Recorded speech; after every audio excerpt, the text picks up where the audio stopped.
എന്നാൽ അത് മാത്രമല്ല, സാക്ഷാൽ അള്ളാഹുവിന് അവയവമുണ്ടെന്നു തന്നെ മൗലവിമാർ ഈ രാജ്യത്ത് പച്ചക്ക് പ്രസംഗിച്ചു പോയതാണ്.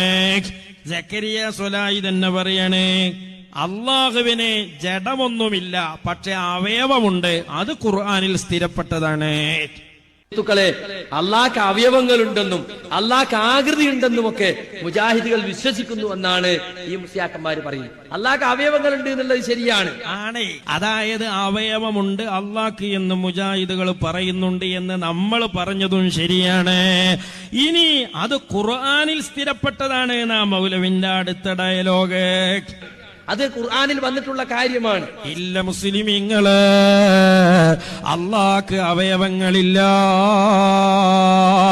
ലൈസ കമിസ്ലിഹി ഷൈഉൻ വഹുവസ് സമീഉൽ ബസീർ. അള്ളാഹു പഞ്ചേന്ദ്രിയങ്ങളുടെ പരസഹായങ്ങളില്ലാതെ ഈ അണ്ടകടാഹം അടക്കി ഭരിക്കുന്ന ജയ്യനായ പദാവിയായ റബ്ബാണ്.